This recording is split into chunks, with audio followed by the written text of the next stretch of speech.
Hello, everybody. Welcome to Counselor's Couch 101. I'm Jim Stump. I thank you for coming. I was thinking about a story the other day that a mentor once told me years ago. He said that when he was in psychology school studying to be a counselor, he had to go to his own counseling. It's a requirement of the profession. We have to work on our own issues to make sure that we're not contaminating people we talk to. And also, it's to experience what it's like to be on the other side of the conversation, the other side of the couch, so to speak. Well, my mentor went to his counseling for the first time. He said the counselor didn't say anything through the entire session, didn't say a word, just sat there. So, counselor left. My mentor left, right? Came back to the second session, the same thing happened. The counselor sat there and didn't say a thing. So finally, when my mentor came into the third session and the counselor was not talking, he said, "What are we doing here? You're not saying anything. Why aren't you talking?" And the counselor looked at him and said, "I'm waiting for you to tell me why you're here." That's the first thing we have to figure out when we start working with somebody new in counseling. What are the issues that brought them to counseling? Usually I start a conversation out. I'll say something like, I'm just wondering, why are you coming to counseling? How can I help you? Something like that, just to open the door and let someone talk. And people will come up with all sorts of things. Sometimes people say, I don't know, I'm just depressed, I'm unhappy, or I'm fighting with people, I don't know why. I'm crying all the time for no reason. I have no energy, I can't get out of bed.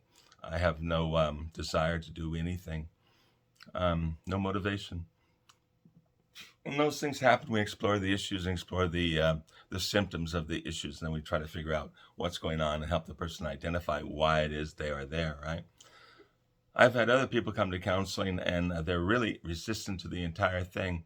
Some of the hardest people to work with are ones who bring in someone else. They say, "Doc, fix him. Doc, fix her," right? Well, it's a pretty good idea that the one dragging in the other person is the one with the problem. And to get them to admit that is quite a chore. And usually never happens. Sometimes it does, but usually not.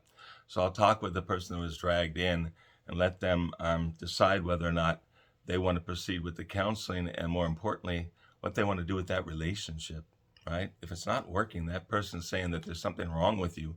Why are you in that relationship? Is it working for you? Are you enjoying being there?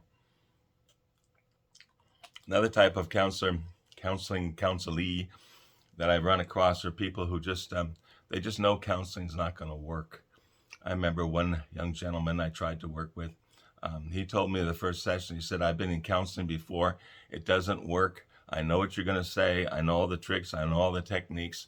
And if you can't come up with something new, then we're not going to get anywhere. You're not going to help me at all." And so I said to him, "Okay, how's this supposed to go?" He says, "If I'm being a jerk, I want you to tell me I'm being a jerk. Just say it straight out.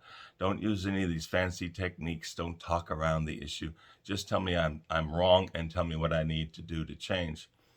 Well, I offered him a suggestion. He said, "No, not going to do that. No, I've done that. Not going to work." And I offered another one, and he batted that one down as well. And he kept going. He kept negating everything I suggested. And I said, "Okay, at this point, what's supposed to happen? Everything I have suggested, you have not been interested in. You say it's not going to work. So how are we going to get anything done here?" And he said, "I don't know." So we sat there for a while and in quiet, and finally said, "No, Doc, this isn't going to work. I don't want to come back anymore." I said, "No kidding, it's not going to work." Of course, I didn't say that, but I felt that way, and I said, "Okay." And I thought to myself, the only thing that's going to help this particular gentleman is that he keep going through life and keep having problems with his relationships and with his family and with his employment, et cetera, et cetera. He's going to have to come to the point when he realizes that he is the one who is going to have to make the change, right? And then he's going to have to figure out what it is he wants to change. In that particular case, he was clearly a very angry young man, and had to wonder what made him angry and if he was willing to talk about those things. If he wasn't willing to get into the issues that are causing him trouble, that counseling was not going to get anywhere. So the first thing I want to find out from folks is, Why are you here? What's going on? Like I say, sometimes we can just talk about the symptoms and the sorts of experiences you're having in life, and they will identify the issues for us. Now, there's another aspect to this wanting to know what the issue is. That has to do with insurance companies, right? Insurance companies generally put a number of visits they are willing to pay for. Sometimes it can be as little as 2 or 3. Sometimes it can be 6. Sometimes it can be 10 or 12. But usually not much more than that. If you have good insurance, maybe you can come for a long time. But the thing of it is, counseling's not supposed to last forever, right? We're supposed to help people with their issues and then get them to a place where they're functioning well in life and let them go, right? So when the insurance company says they're going to give you a couple of visits, we try to make the most of that time that you have been given, right? Identify the issues. We try to go in and patch up whatever's wrong. But there's another item below that, and that is whatever was making you unhappy, the cause of that is probably not going to be explored and exposed and dealt with in 2 visits or 3 or 4. And we know that.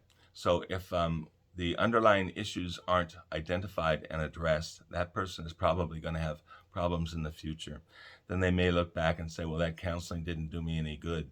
Well, it didn't do us any good because we didn't take the time to get to the root of things, right?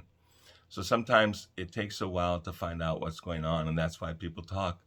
It's been said, and I'm sure you've heard it, that it takes a counselor about 5 minutes to diagnose a client, and it takes the client 5 years to believe it.